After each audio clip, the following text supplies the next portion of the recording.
God, you guys. Another racist attack at Parkview's physicians group, Suite 120. Call the police! Call the police! You guys, get the police involved. If you go to any of the floors, any of the offices on all the 3 floors at 1818 Carew, call the police and say the same thing happened to you.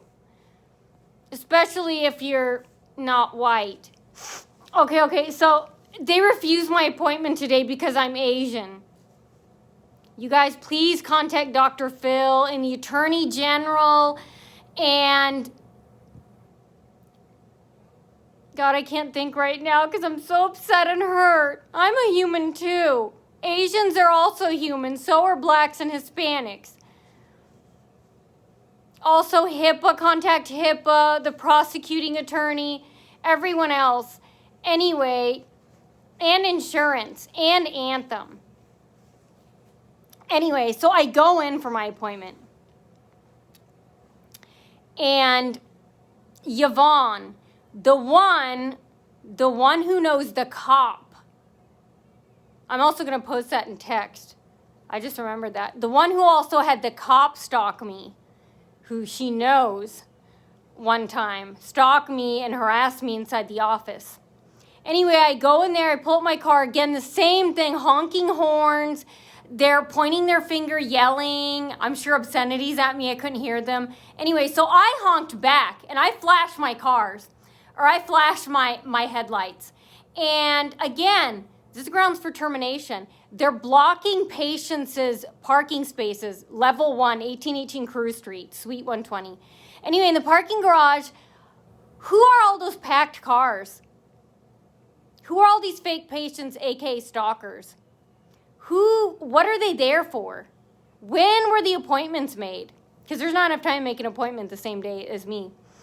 And so they've been lurking. And check the video cameras and the logins and the schedule for this week, last week, and next week. Because they've been lurking around. They didn't know my date.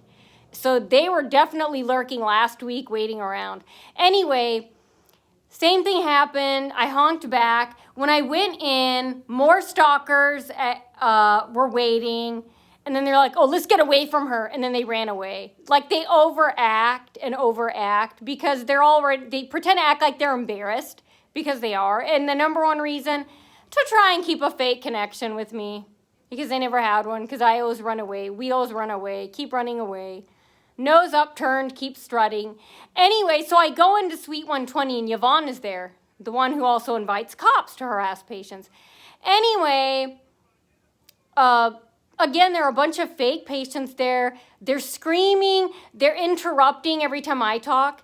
And you guys, if you guys go to this office or anywhere else in that building, every time a receptionist asks you questions about your appointment or your information, I just thought about this, have a friend or anybody else with you, have them interrupt her every time she talks. And every time she does say, oh, is this your new phone, or is this your phone number, your address? Say yeah, and then say no, and then keep changing it. My phone number is this. No, it's this. Make them retype everything. Same with the address. Oh, no, my address is, oh, no. And then when they're done typing, and then and interrupt, have your friend, or hopefully have someone come with you, have them interrupt the receptionist to your friend, to you, every time she talks. Anyway, so they interrupt and scream. Again, death threats.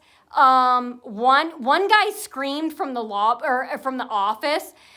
He's in a black jacket. He said that he had a gun with him, and then they all got quiet and looked at me. I mean, death threats at an office? These are suicide assisters. These are supposed to be people who help people. And these are suicide assisters that high-five each other when someone dies. So if you have a loved one suffering from depression that committed suicide, this is why. And that's why I'm exposing it. Anyway, they say, he doesn't see patients on Wednesdays. I was like, you know what? I go, I don't know. I go, well, isn't there somebody else for today? I go, because I don't want to come back. She said I had to make another appointment. And I said, well, don't you have a recording? You know, because I made this appointment last November, and that guy said he does see patients. The first appointment of the day, 9:20 a.m., you know. And she said she didn't have the recording.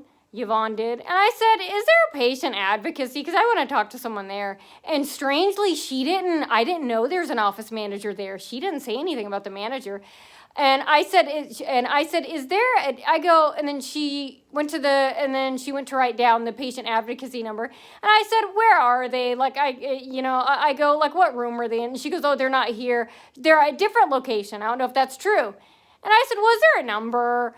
And so she wrote it down. I said, can I call? And she said, if you have a cell phone. I said, no, I don't have a cell phone. She knows that because they try and track me through it. And that's a big reason why they're mad.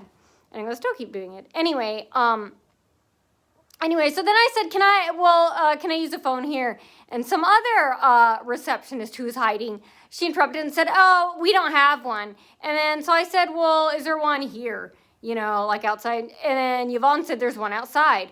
And so in the lobby area, and again, I signaled to the cameras, I did this around, meaning all the stalkers, and then they had stalkers gathering around, same death threat staring at me. And so cameras, I looked around, I looked up, and I did this circle. That means stalkers around me.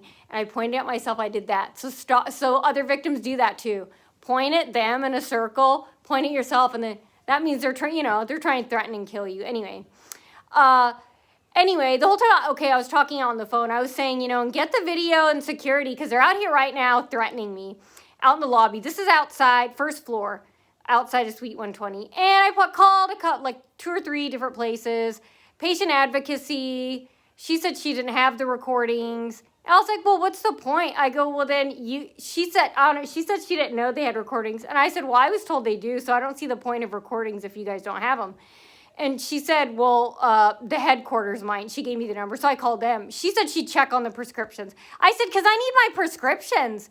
And they know this, and they're trying to get me to come back out. I explained who I was, that I'm the Walmart kidnapping victim from July of 2018. And Walmart on Maysville Road and Home Depot and my scuzz neighbors, they're all white hate groups, satanic cult. And satanic worshipers. And, they've been contacting this doctor's office. And she said, well, the manager, you can call the manager. They have the recordings. I said, well, they're dirty. That's why I called you. I go, this staff is being contacted by, I go, they're dirty. I go, the manager's dirty. And she was saying, okay, well, I'll look into this. She took all my information. She said, I'll call about your prescriptions. I was like, hey, I said, oh, hey, can I get the prescriptions over the phone? I don't have to come in anyway, And she said, you would have to come in, but I'll check on the prescriptions. I'm getting it for you. I was like, okay. And so then she gave me the headquarters number, and I called. They took my complaint, and then they also transferred me to the compliant line. And so I left a message with them. The same thing I told them. And then I called Anthem, and they said that sounds really fishy and weird. I was like, yeah. And I was like, yeah, I'm still not giving out any information. They're still going to work. Nope. I was like, that's like a threat and blackmail. Like, you better start telling us when you're going. I'm like, maybe I will. Maybe I won't. I always say that. Maybe I will give it up. Maybe I won't. But the same thing will happen. I'll complain again. They think they can and other victims out there of stalking, they think they can blackmail you.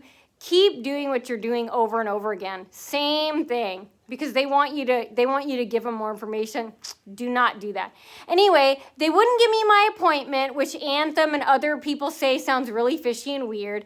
They said that this doctor, he doesn't see patients on Wednesdays, and he took the day off, and they know they don't have my phone number. Because of all the hacks. And why would anybody give them their phone number when they're illegally giving out my appointment date and letting stalkers lurk around the previous week, this week, and next week, waiting around for me? That's illegal. So no patient's gonna give them out. And anyway, and I also think, this gives me great comfort. Well, you guys too. Obviously, I'm guessing of course they got in trouble from last year. Even this sounds suspicious, other people say. I think they're trying to get me to leave since they can't get a reaction out of me. They're trying to force me to leave. Like, oh, no, I don't want to make an appointment. And then them say, oh, well, then you have to find another doctor. Don't ever do that to you guys. See, I already know what they're doing. I guess that's why I just come